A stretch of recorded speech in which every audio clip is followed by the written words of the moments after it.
for attending. This is the Bigfix and Multipoint Insights for Vulnerability Remediation webinar. So thank you for joining our webinar. Allow me to introduce myself.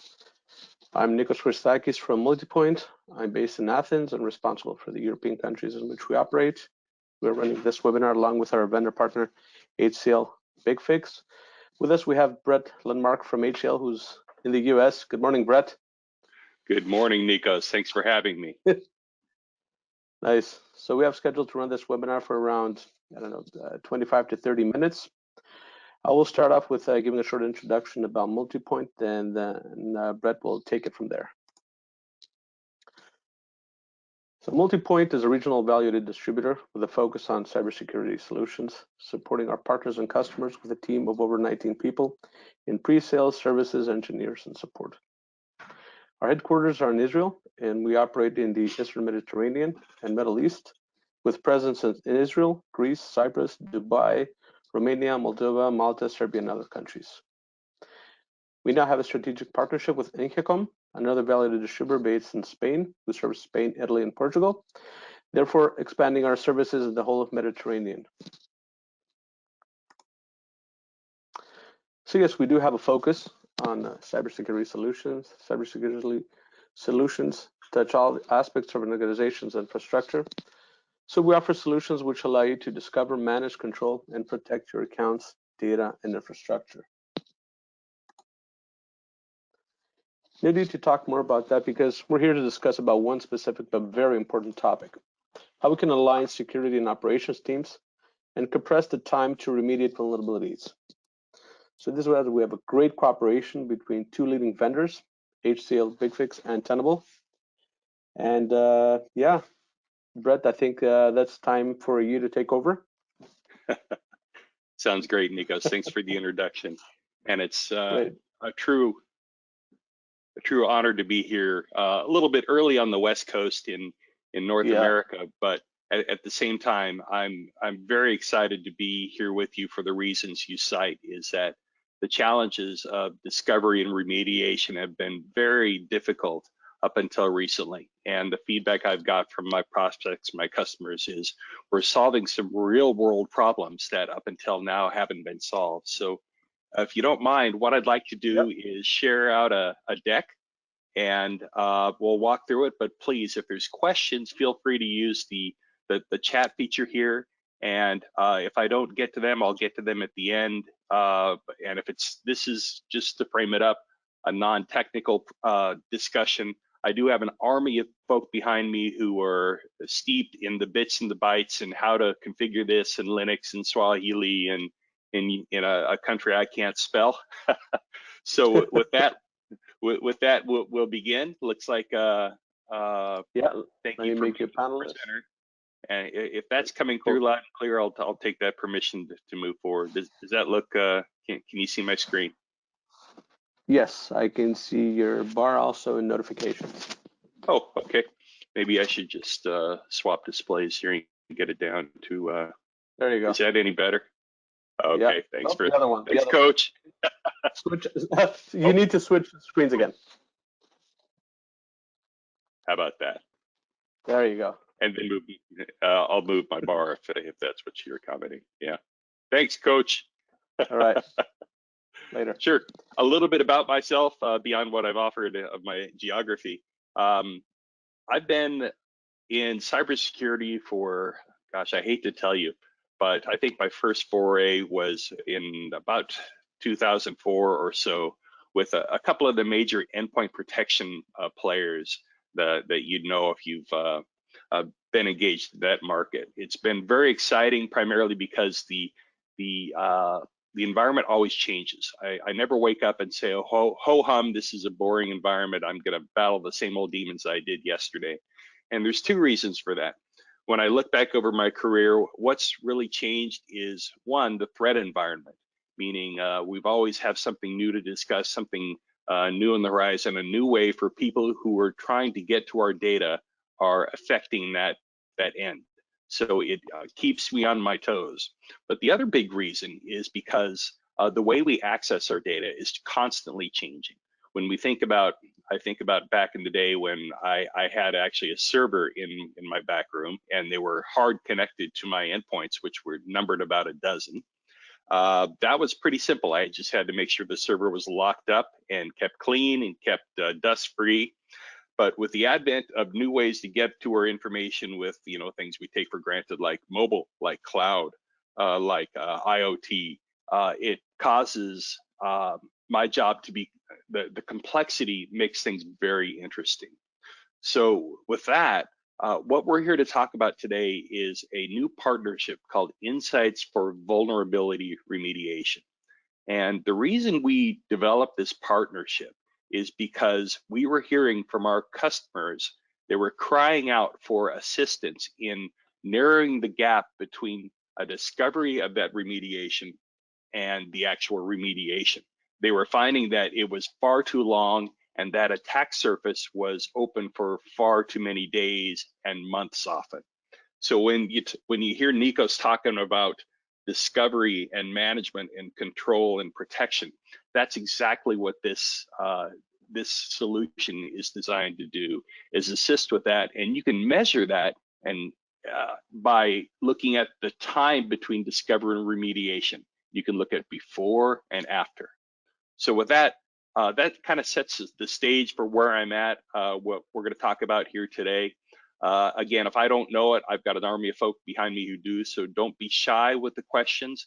I also won't try to bluff my way through a technical answer. I'm a product marketer here. I haven't written a line of code since 1982 on a Tandy Trash 80, for those of you who are long in the tooth in BASIC. So I don't have any ego in this. This is just, my ego is solving problems for customers. So with that, we'll talk a little bit about what the nature of the problem is and what the nature of this remediation gap is we did some research, because we don't write code because, you know, we can. We write code because we're solving problems.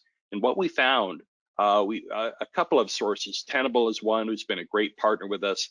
Also, Ponemon Research, if you know Larry Ponemon, you'll know he's a very wise sage when it comes to discussing the nature of threats and how they affect our environments. But here's what we found that caused us to think this is a real problem we need to solve, and moreover, we validated with our customer base. What we found is that after a year, nearly 1/3 of everything found is still open, meaning they haven't either found a way to remediate it, they haven't found the time to remediate it, or they haven't discovered that it needs remediation.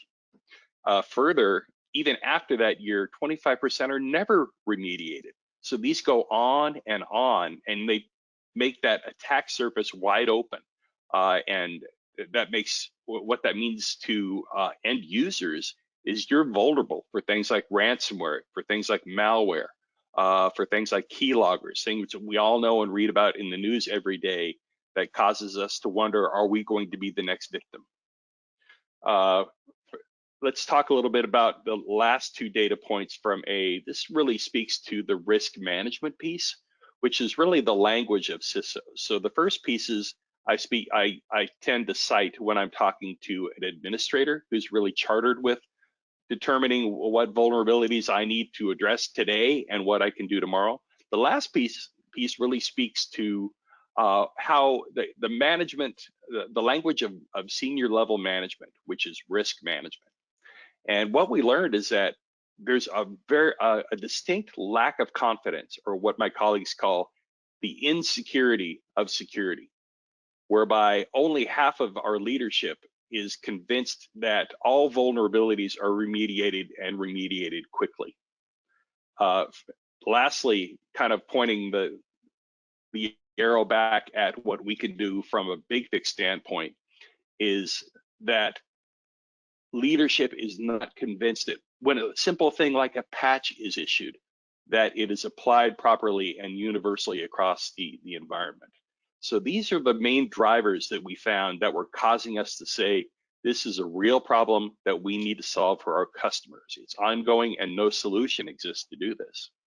Further, to substantiate that, we've got our friends at Gartner who have offered some insights into why this is happening. So this is a report by Mitchell Schneider and Craig Lawson, happened about a year ago, but the data still holds true today. And I've cited the research here if you care to look it up yourself.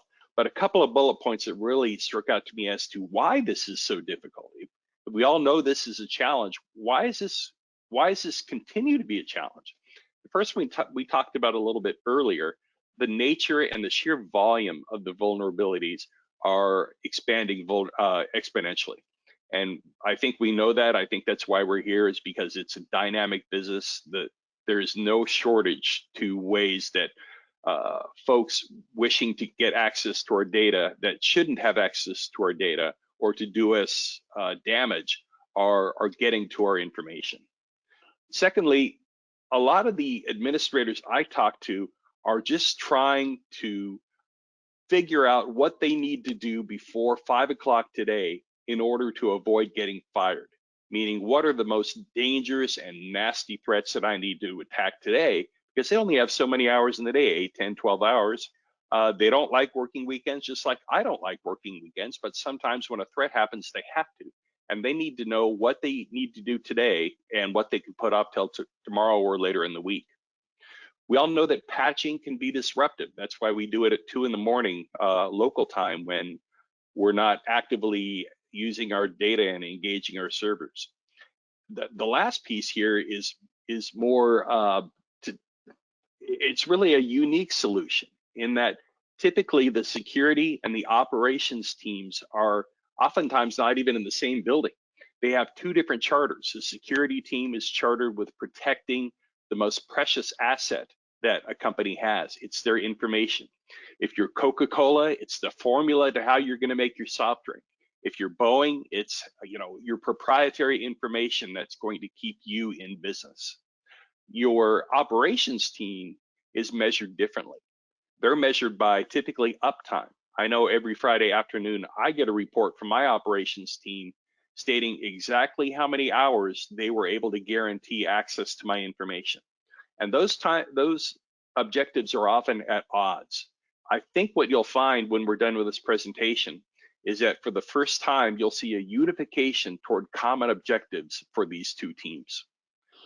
We all know about resource constraints. If we had unlimited time, unlimited headcount, we'd have less of a challenge in our job. And unfortunately, just due to the nature of the environment we live in, we don't have that luxury. We have resource constraints we need to deal with, including time, headcount, certainly financial, things like that. And that's why Gartner said that this is continuing to be a problem. But let's put a dollar sign on this problem here. I tend not to be an ambulance chaser. I tend to speak more generally, but I've got data to support this. Here's 2 quick examples. If you've been following the news, you can probably see through this thinly veiled attempt to not expose a company by name. But let's give the punchline here.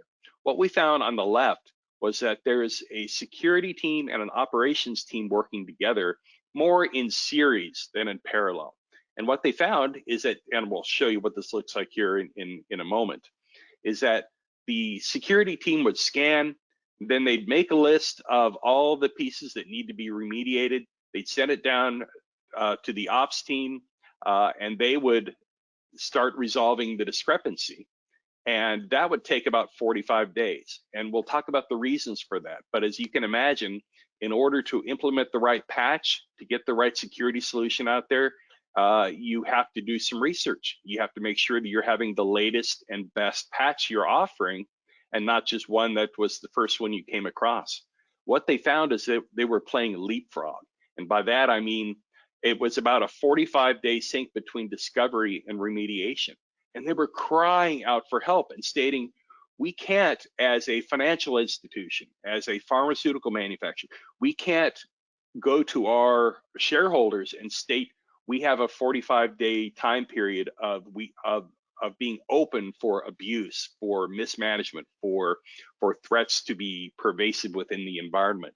And they were crying out for help. Some of the biggest companies I've come across have been our leading early adopters for this program. That's the scope and nature of this.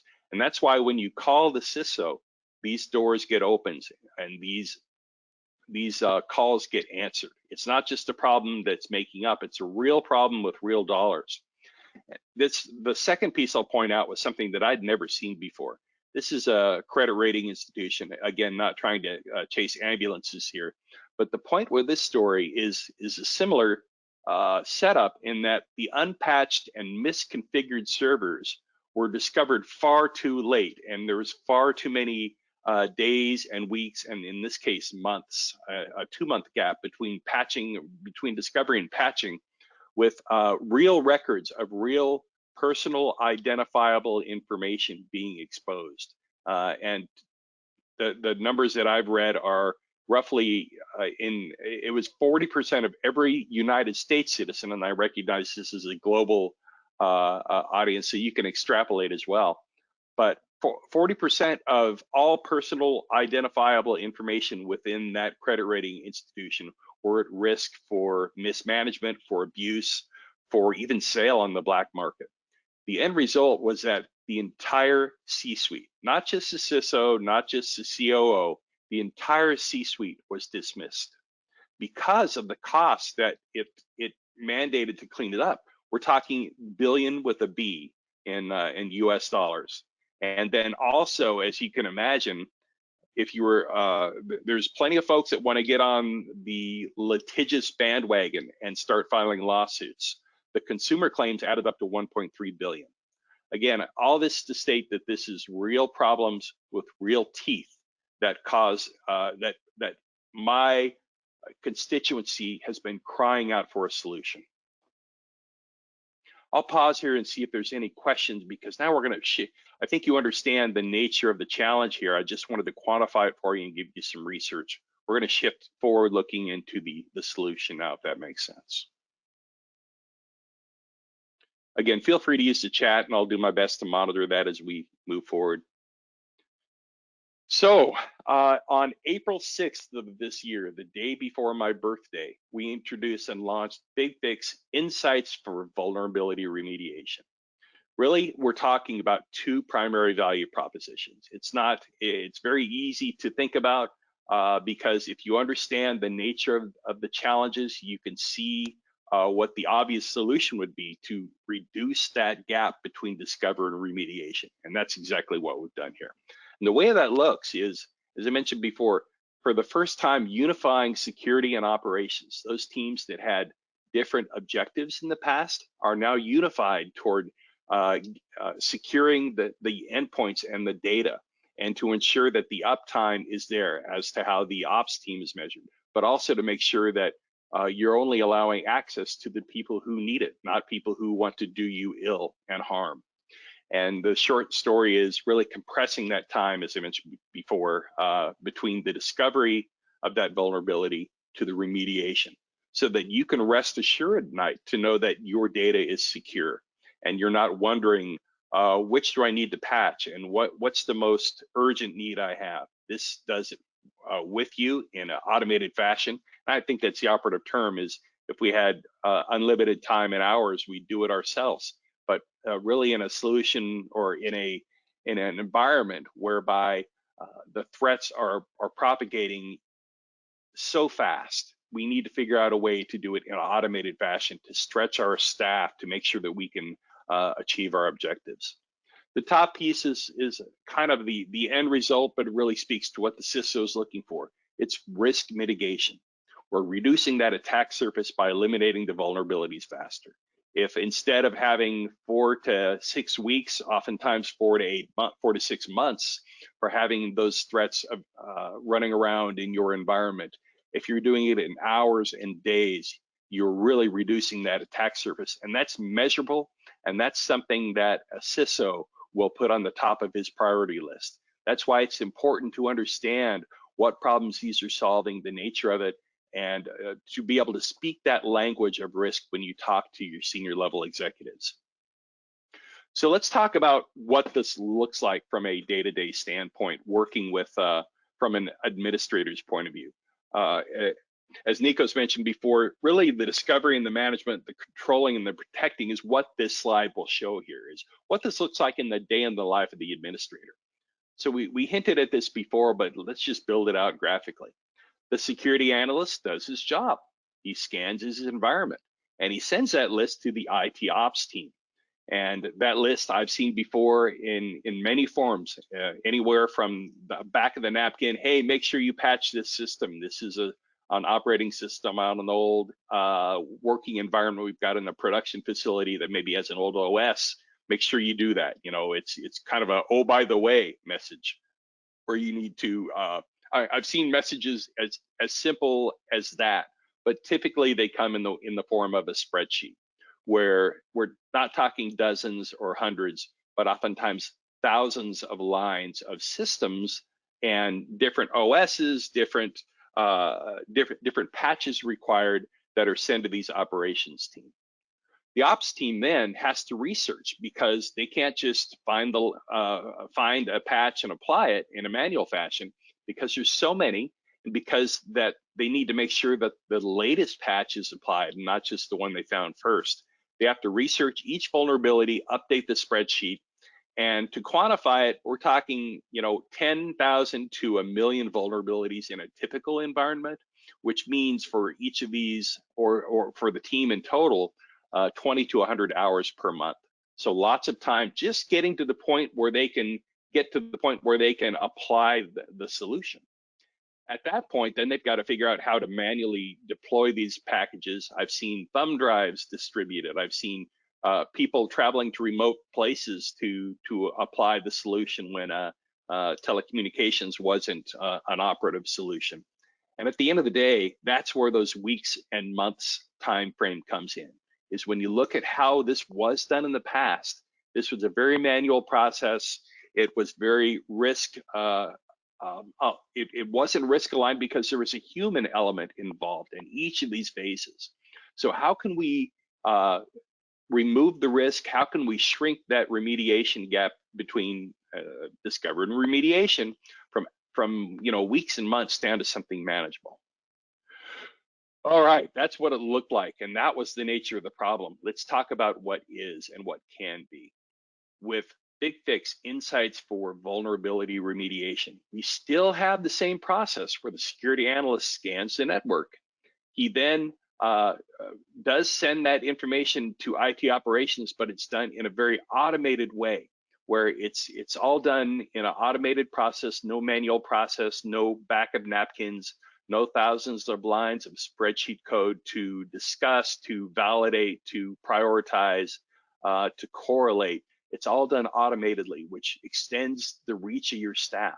I can tell you some success stories just about that piece alone, whereby an analyst and an IT ops team were able to really extend their staff by automating a lot of these features. Excuse me, I'm gonna take a sip of coffee here. I got a frog in my throat. Excuse me. I'm gonna go on mute and clear my throat a minute. There, that's better. I feel better already. There you go. Thanks so much. Yep, appreciate you bearing with me there. At that point, then you can deploy and remediate, and you're not doing this by sending out a technician with a thumb drive, or doing this even with telecommunications. You're doing it in an automated manner, where you're deploying and instantly remediating, and that's really how you can take that down from hours, from weeks and months into hours. And really, the end result, what my customers are telling me is, hey, Bret, you're right. What you said IVR would do, it's doing, and it's doing so well, we can measure it. It's far less effort. It's far fewer errors, because we're taking the manual effort out of it. We're doing it in an automated fashion. And moreover, when I go to my manager at the end of the quarter and he asks me, what is your brag sheet? I can show him how we were in the past exposed for weeks and months. And now I'm down to hours and sometimes days in a very complex environment. And I've reduced the attack surface. You can take that, Mr. Manager, to the CISO, and that can be your bullet point when it comes down to promotion time. That's the type of impact that this discussion is making on a day-to-day basis with my customers.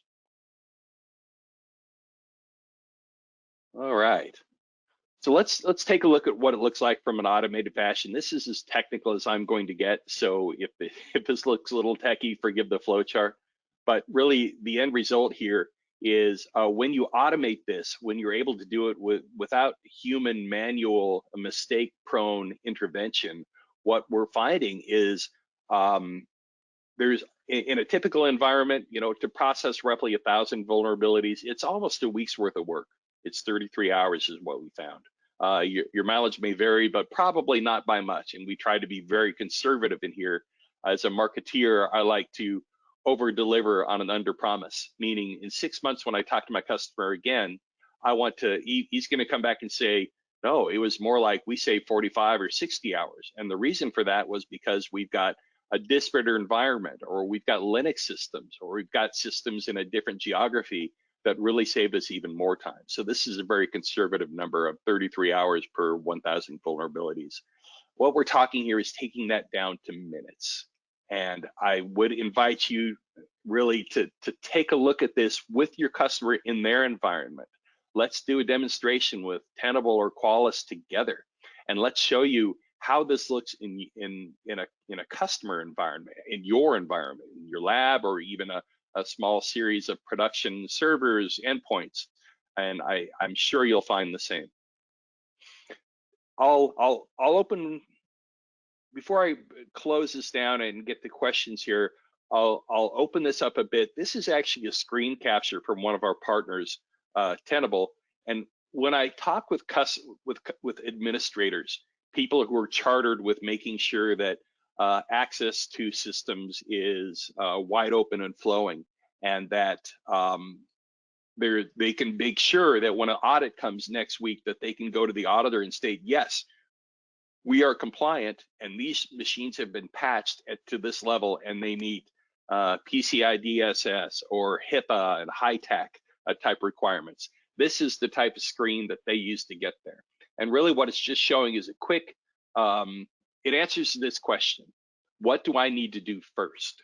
What are the most nasty, critical, dangerous threats to my system that I need to address before 5 o'clock today? And these are one of the real drivers that help that workflow prioritize, so that you can understand, and at the end of the day, be able to sleep easy and be able to go home and state, yes, I know I'm not going to have to go back in at 9 o'clock at night because I've addressed these top vulnerabilities, because I had insights for vulnerability working on my behalf to determine what they are, and then apply the fixlets, as we state in Bigfix speak, to address those. So this is a bit self-serving. I won't spend a lot of time on it, but it does bear some discussion, because sometimes the question is, what is the difference between Bigfix and others? Is that we have not just one automation engine, we've got 4. They correlate IDs between Qualys and Tenable and our fixlets. They correlate that vulnerability to the fixlet, and then they actually implement it. And they implement not only just one, but they find the latest and the most superseded solution, meaning you're not applying a down rev fix or one that happened last year, but you're one that was issued last year, that is. You're applying the most recent one that will make sure that you can, at the end of the day, rest assured that your endpoint, be it a server, be it a cloud instance, be it an endpoint on a desktop, laptop, even your mobile devices, have the latest patches and are as secure as they can be. Additionally, a couple of things you probably already know if you worked with Bigfix before. No one wants to manage another agent. This uses the existing agent we've got. There's no performance impact. It's done all in the background, as you would imagine. This is not where you get up in the morning, you boot up your PC, and you go have coffee for 25 minutes because you know your PC is busy working the scan. There's no performance impact. And moreover, one of the best things I can offer about working with Bigfix is I don't have to say yes, but. There's never a time when I say, yes, we can help with all your servers except for Linux, or except for this variation of Windows, or something like that. We cover over 12 operating systems and nearly 90 variations, and those are growing daily. If for those of you who are considering Windows 11, this would be a good time to consider Bigfix. It would be a good time to consider insights for vulnerability remediation, because there's going to be a time in the very near future when those will likely be in your environment. You want to make sure you're not stating, yes, but I'm using a solution that can cover everything, but. I'll close with this. You've seen the slide before, but it does bear repeating because it's simple, but it's powerful. The two things that Insights for Vulnerability Remediation are offering is that unification of the security and the operations team. And the measurement there is compressing that time from discovery to remediation.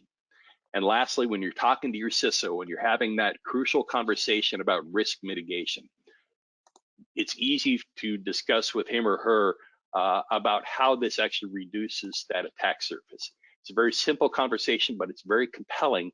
And the rationale is there. The numbers are there. I would invite you to try it out in your environment, in a test environment. Or if you don't have that facility, I'm happy to arrange for a demonstration on ours. And we can just do it and show you what it looks like, show you the simplicity, but also the powerful nature of the solution. With that, Nikos, I'll close it out, Yep. but let me see if there's any questions I can answer. Yeah. Again, yeah. We do have a question that came directly to me. If we also support servers or just endpoints? Of course. That's a great question. The short answer is yes, but let me expand on that. Recently, if you've been following Bigfix, in late July, early August, actually, EMEA, the region I call EMEA, the region I'm talking to today, had a little bit of a preview into one of the newest forays we're expanding into, and that would be mobile devices.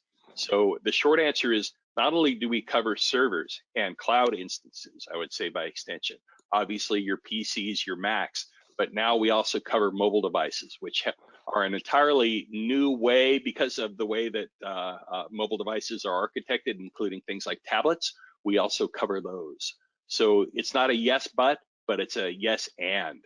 And now you can also involve and engage your mobile team if that was a different team down the hallway that was managing those devices, because of the nature of the architecture of how mobile devices put together. Servers, mobile, desktop, there's no yes buts. It's all covered there. And again, I'd invite you to take a look at it. Let us do a demo in your environment, or one in ours too. Exactly, and it's a part of the whole endpoint management solution. So it's Absolutely. not just that. Yeah. Absolutely. Excellent. So I don't think we have any more questions. So great. I'll let's see. Do we have something yet? No. Great. Okay. So Bret, hey, thank you very much. It's been an honor, Nikos. Thanks for having me, and thank you for spending some time with me this morning, team. Let me close with one piece of, you obviously can reach out to Nikos. Multipoint does a marvelous job in communication. If there's something I can do for you, our nomenclature here is pretty simple, but mom gave me a 4-letter name, so let me spell it for you. It's Bret, B-R-E-T, and then dot Lenmark, and that's like Denmark with an L, L-E-N-M-A-R-K, at HCL.com. Your first stop should be Nikos and his team, but if there's something I can do for you, I'm at your service as well. Great. It's been great, Bret. Thanks a lot for your time, and yeah, we'll be in touch. Thank you everyone for joining. And this is the have a great day and a great afternoon, everybody. Bye.